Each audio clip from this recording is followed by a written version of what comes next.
বিকাশের বিষয়টা হচ্ছে আপনি আরেকটা প্রশ্ন করছেন, বিকাশ হচ্ছে আপনার 18 টাকা 50 পয়সা কাটে 1000 টাকা বললে, যদি জনগণ 1000 টাকা ট্রান্সফার করে 18 টাকা 50 পয়সা নিয়ে দেয়, আর নগদ নিয়ে দেয় 14 টাকা 90 পয়সা। এখন দেখেন একই রাষ্ট্রে দুই নীতি, এটা কেমন হলো?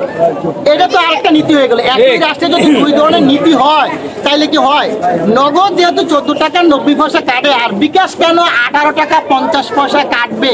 আমার এখানে কিন্তু প্রশ্ন এসে যায়, কেন তারা 18 টাকা 50 পয়সা নিবে? নগদ যদি 14 টাকা 90 পয়সা না, এত তো কমানো উচিত, তাহলে এরা মানুষ থেকে কেন নিবে?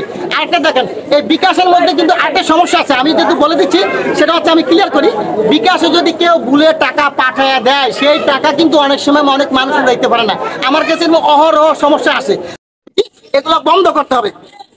আচ্ছা, এই যে বিকাশের ব্যাপারটা নিয়ে আপনি মুখ খুলছিলেন, আসলে এই ব্যাপারটা নিয়ে যদি কিছু বলতেন। দেখেন, বিকাশের বিষয়টা হচ্ছে আপনি আরেকটা প্রশ্ন করছেন, বিকাশ হচ্ছে আপনার 18 টাকা 50 পয়সা কাটে 1000 টাকা বললে, যদি জনগণ 1000 টাকা ট্রান্সফার করে 18 টাকা 50 পয়সা নিয়ে দেয়, আর নগদ নিয়ে দেয় 14 টাকা 90 পয়সা। এখন দেখেন একই রাষ্ট্রে দুই নীতি, এটা কেমন হলো? এটা তো আরেকটা নীতি হয়ে গেল। একই রাষ্ট্রে যদি দুই ধরনের নীতি হয় তাইলে কি হয়? নগদ যেহেতু 14 টাকা 90 পয়সা কাটে, আর বিকাশ কেন 18 টাকা 50 পয়সা কাটবে? আমার এখানে কিন্তু প্রশ্ন এসে যায়, কেন তারা 18 টাকা 50 পয়সা নিবে? নগদ যদি 14 টাকা 90 পয়সা না, এত তো কমানো উচিত, তাহলে এরা মানুষ থেকে কেন নিবে? আরেকটা দেখেন, এই বিকাশের মধ্যে কিন্তু আরেকটা সমস্যা আছে, আমি যেহেতু বলে দিচ্ছি সেটা হচ্ছে, আমি ক্লিয়ার করি। বিকাশে যদি কেউ ভুলে টাকা পাঠায় দেয়, সেই টাকা কিন্তু অনেক সময় অনেক মানুষ দিতে পারে না। আমার কাছে অহরহ সমস্যা আছে, 50,000 টাকা সে কেউ ভুলে একটা ডিজিটে ভুল করে পাঠা দিল, সেই টাকা অনেক সময় অনেক বোকা মানুষ আছে সাথে সাথে বন্ধ করতে পারে না, যারা বোঝে না, বোকা না, যারা অনেক মানুষ বোঝে না, যার কারণে সাথে সাথে বন্ধ করতে পারতেছে না, সেই টাকাটা কিন্তু উঠাইতে গেলে দেখা যায় কিছুক্ষণের মধ্যে ট্রান্সফার হয়ে যায়। এই জন্য এগুলার প্রতি যে ব্যাংক, আগে যে আমরা ব্যাংকে লেনদেন করতাম, সেখানে যদি কারো টাকার সমস্যা সৃষ্টি হতো, ব্যাংক কিন্তু সেই টাকাটা উঠিয়ে দিতে পারে এবং উঠিয়ে দেয় ব্যাংক। এই জন্য আমাদের কিন্তু ব্যাংকমুখী করতে হবে।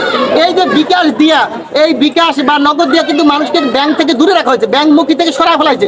আমি চাই, আর এটার মধ্যে কিন্তু একটা প্রতারণা আছে, মানুষ কিন্তু সিস্টেম করে প্রতারণা করে, টেলিফোন দিয়ে অনেকভাবে অনেকে পাসওয়ার্ড নিয়ে প্রতারণা কিন্তু বিকাশের টাকা নিয়ে নিচ্ছে। আমার সাথে হয়েছে, আমি মনে করি তোমার সাথে আরো মানুষের কাছে এটা অহরহ চলতে আছে, এখনো চলতে আছে। আচ্ছা, বিকাশের মাধ্যমে প্রতারণার সিস্টেমটা কি একটু বলবেন? আপনি যেহেতু লাইনে অনেকদিন ধরে, বিকাশে প্রতারণা হচ্ছে, ভুল ডিজিটে যাচ্ছে ভাই, অনেকে ভুল ডিজিটে যাওয়ার পর ওই টাকা উঠাইতে পারতেছে না। কিন্তু এটা তো সরকার উচিত, এটা যাতে ওই লোকটা কোথায় কোথায় যায়, ওই টাকাটা তার রিটার্ন দেওয়ার ব্যবস্থা আমি মনে করি করা উচিত। বিকাশেরও উচিত যে এই ক্ষেত্রে মানুষ অনেকটা ভুল হয়, সেক্ষেত্রে পাসওয়ার্ড ভুলে দিয়েও দেয়। আচ্ছা, আমাদের কাছে বিকাশের কথা বললেন যে বিকাশ সবাই ব্যাংক মুখী করবেন, যারা একদম নিম্নবিত্ত আছে তারা তো ব্যাংক জিনিসটা বুঝে না, বা ব্যাংক একটা অ্যাকাউন্ট নাই, সেক্ষেত্রে তারা কিভাবে তারা ব্যাংক মেনটেন্স করবে? অ্যাকাউন্ট মেনটেন্স খরচ তো অনেক আছে, একটা অ্যাকাউন্ট মেনটেন্স খরচ প্রচুর আছে, আপনি জানেন। তাহলে আর বিকাশে তাই মেনটেন্স খরচটাও নাই, সেক্ষেত্রে তো বিকাশ অনেক সুবিধা দিচ্ছে, তো সেক্ষেত্রে আপনি কেন? না, বিকাশ সুবিধা আছে ঠিক আছে, কিন্তু বিকাশ থেকে যখন টাকাটা চলে যায়, একটা মানুষের মোটা অঙ্কের টাকা যখন চলে যায়, তখন সেই টাকাটা তো রিটার্ন সাথে সাথে দিতে হবে ভাই। আমি যখন অভিযোগ দেই তখন দেখতে আসি, এটা করতে আসি, এটা করতে করতে টাকাই মাসের পর মাস আবার দিতে হয়, কি আবার খারাপ অভিযোগ দিতে হয়, তখন আমার টাকা ওই লোকে উড়ে এলে কোথায় গেছে কোনো এরপরে কি হদিস পাওয়া যায় না। এবং কি এমনও তো আছে যে বিকাশ সিম যিনি টাকা নিচ্ছে, সেই সিমটা কিন্তু অন্য মানুষের নামে করা, এমন প্রতারণা কিন্তু সিআইডি দেখলাম যে ডিবি যারা, তারা কিন্তু যতদূর দেখা যায় লাস্ট ফিনিশে দেখা যায় এই সিমটা একটা ভালো মানুষের নামে করা, এইখানে একটা প্রতারণা হচ্ছে।